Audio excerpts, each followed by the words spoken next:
Assalamualaikum warahmatullahi wabarakatuh. Oke teman-teman, kembali lagi bersama saya di channel Lodi Pratama RMC. Oke, jadi salah satu teman kita ada bertanya di kolom komentar bagaimana praktek melakukan tendangan low kick yang benar dan efektif, teman-teman. Jadi low kick itu apa? Low kick itu adalah serangan berupa tendangan ya, yang diarahkan ke bagian bawah lawan, teman-teman. Serangan ini umumnya itu cukup efektif ya. Cuman ada beberapa kesalahan yang biasa dilakukan oleh pemula atau orang yang baru belajar itu, yang menyebabkan si penyerang itu bahkan cedera, teman-teman. Jadi kita akan bahas di konten kali ini bagaimana melakukan tendangan bawah atau low kick yang benar. Oke, sebelum itu kita intro terlebih dahulu.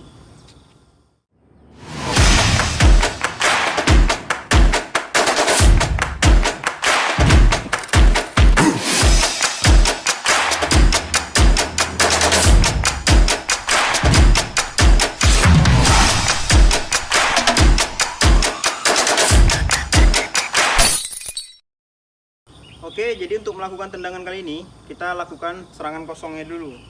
Nampak di kamera enggak? Oh, Kakinya. ya nampak. Oke, jadi serangan bawah yang pertama itu kita lakukan serangan yang paling cepat, teman-teman. Serangan yang paling cepat itu biasanya kita melakukan tendangan dengan kaki depan, teman-teman. Jadi tendangan itu hanya seperti ini aja. Tak. Serangannya ke arah samping ya. Tak, gitu. Dengan cara itu kaki belakang kita, kaki kita yang belakang itu maju ke posisi kaki kita yang di depan. Lalu kaki yang di depan ini melakukan serangan, teman-teman. Tak. Nah, seperti itu. Sorry, ketinggian. Tak. Nah, seperti itu ya. Terus kita tambah dengan lompatan sedikit. Nah, begitu. Jadi sambil melompat, sambil menendang. Baru mundur lagi. Atau tidak mundur pun nggak masalah, langsung maju ke depan. Tak. Nah, begitu ya. Itu yang pertama. Sekarang praktek pengaman. Targetnya pasang di tangan kiri, Bang.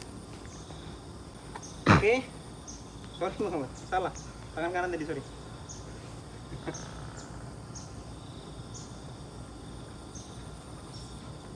Nah, oke.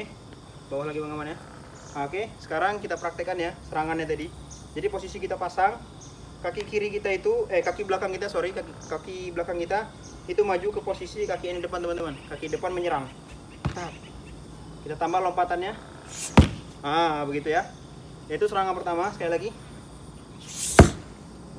Oke. Terus kalau untuk powernya, tadi untuk speed. Tadi itu lebih mengutamakan kecepatannya, teman-teman. Sekarang kita fokus ke powernya. Untuk melakukan power yang lebih, kita biasanya tuh langkahnya itu bukan ke posisi kaki yang ada di depan, tapi serong, teman-teman. Nah, begitu ya. Nah, itu lebih berpower, Bang Aman. Itu lebih berpower karena langkah kita itu lebih ke depan, teman-teman. Jadi yang tadinya jangkauan kaki kita hanya sampai di sini, kalau kita ke depan, jangkauan kaki kita itu bisa melebihi, teman-teman. Jadi pas mengenai target itu dorongannya lebih kuat ya. Oke. Sekali lagi untuk yang power, tahan, Bang Aman. Nah, begitu, teman-teman ya. Jadi langkahnya itu ke arah depan sedikit, agak step, teman-teman. Sorry, Bang Aman. Geser sedikit, Bang Aman. Kalau yang pertama tadi langkahnya itu ke kaki bagian depan, teman-teman, kaki belakangnya. Tap. Kalau untuk power, kita langkahnya itu ke sini. Jadi posisi kakinya itu bukan di sini, tapi di sini. Begitu. Paham ya? Sekarang kita praktekkan ya. Kalau untuk speed, langkahnya itu ke kaki bagian depan. Kalau untuk power, langkahnya itu ke arah serong, teman-teman, ke arah samping, ke arah depan ya. Begitu. Oke, itu dia tadi low kick yang pertama. Sekarang low kick yang kedua. Lagi, Bang Aman. Sorry, pakai target yang sebelah satu lagi, Bang. Di tendangan kaki kanan. Oke. Low kick yang selanjutnya itu, ini yang paling simpel, teman-teman. Sama seperti tendangan pada umumnya ya, tendangan sabit, tendangan mencambuk ya. Nah, kali ini kita arahkannya itu ke bawah, teman-teman. Gitu. Kita arahkannya ke bawah. Bawah lagi, Bang Aman. Nggak usah ditempel ke paha, nanti bisa cedera, Bang Aman. Oke. Serangan itu langsung ya. Jadi kita serangnya itu langsung mari. Begitu. Cuman Beda bela diri tentu beda prakteknya teman-teman. Kalau teman-teman bela dirinya taekwondo biasanya itu menggunakan punggung kaki.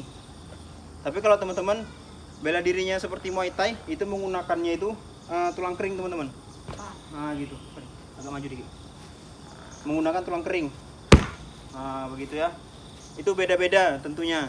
Tapi yang jelas di sini kita bicara tentang praktek tendangan dan langkahnya teman-teman. Kalau untuk sasarannya teman-teman bisa gunakan apa aja yang kira-kira menurut teman-teman itu efektif. Jadi serangannya ini tendangan langsung teman-teman ya. Serangannya itu tendangan langsung. Caranya itu seperti menendang pada umumnya. Jadi kayak kita nyepak bola itu ke arah depan. Cuma ini bedanya kita ke arah samping. Gitu. Bawa lagi Bang Aman. Nah, kita nyerangnya secara langsung. Seperti tadi, kalau untuk kecepatan, untuk speed, kita langsung. Nah begitu. Tapi kalau untuk power, teman-teman bisa langkah sedikit kakinya kemari. Tak. Nah, sorry. Kakinya itu langkah ke samping sini. Nah, gitu ya. Tak. Bus. Nah, itu untuk power lebih. Contoh Bang Aman. Tadi untuk speed, dia langsung nendang. Nah, sekarang untuk power, agak langkah sedikit. Nah, itu. Beda Bang Aman. Nah, itu dia. Beda antara power dan kecepatan. Boleh teman-teman pakai yang mana aja. Asal menurut teman-teman mana yang lebih efektif lah. Dan tentunya kondisikan dengan lapangan teman-teman. Kalau teman-teman jumpa lawan yang speednya bagus, usahakan gunakan yang speed juga. Tapi kalau kira-kira serangan terjangkau, teman-teman bisa gunakan yang powernya lebih gitu. Teknik dengan powernya yang lebih teman-teman. Oke, saya rasa cukup gitu aja ya. Itu dia tadi sekilas tentang low kick atau serangan bawah teman-teman. Tendangan ke arah bawah. Untuk sasaran sendiri, teman-teman itu jangan serang bagian depan atau bagian tulang kering. Bang Aman, tolong kembali lagi Bang Aman. Ini Bang Aman. Nah, pasang di depan. Nah, usahakan kalau dalam pasang itu kita juga harus memperhatikan pasang lawan teman-teman. Kalau kita mau pasang posisi seperti ini, misalnya kita pasang kanan depan, lawan kita pasang kiri depan. Nah, kalau kita langsung menggunakan serangan yang langsung tadi, yang low kick tadi, itu biasanya sering mengenai tulang kering dia teman-teman. Pasang biasa ya Bang Aman. Itu biasanya sering mengenai tulang kering lawan. Nah, itu dua kemungkinan. Kalau kaki kita lebih kuat, kita bisa menang dalam adu tulang kering ini. Tapi kalau kaki lawan lebih kuat, nah itu juga berisiko untuk kita. Jadi lebih baik hindari serangan-serangan seperti ini. Jadi jangan serang low kick itu dari depan seperti ini teman-teman. Kecuali kita mau sasar bagian lebih atas lagi. Ini tulang kering, ini lutut, ini bagian atas. Di sini silakan serang di sini. Nah, itu boleh. Kalaupun untuk yang serangan depan tadi, yang seperti ini, ya itu boleh. Kalau posisi lawan bersilangan dengan kita, contohnya kita pasang kanan depan, dia kiri depan, kita bisa pakai serangan yang tadi. Stuck. Nah, gitu. Atau dengan power kita bisa serang bagian paha dia. Stuck. Tentunya untuk lebih efektif teman-teman bisa gertak. Jangan lihat ke sasaran teman-teman, lihat ke mata lawan. Nah, kita bisa gertak. Stuck. Nah, baru masuk. Nah, seperti itulah kurang lebih ya. Oke teman-teman, jadi gitu aja ya mengenai tendangan low kick ini atau serangan tendangan ke arah bawah ini. Jadi untuk serangan-serangan ini, teknik-teknik ini bisa dipakai untuk kalian self defense untuk mengatasi masalah di jalanan misalnya. Atau bisa dipakai juga untuk ke pertandingan teman-teman. Jadi kalau untuk di jalanan itu saya paling sering sekali saya rekomendasikan untuk di jalanan itu lebih baik kita menghindari konflik. Kalau memang nggak terhindarkan lagi, baru kita fight gitu. Oke, saya rasa cukup gitu aja. Terima kasih sudah menonton sampai akhir. Mudah-mudahan bermanfaat. Saya akhiri. Assalamualaikum warahmatullahi wabarakatuh.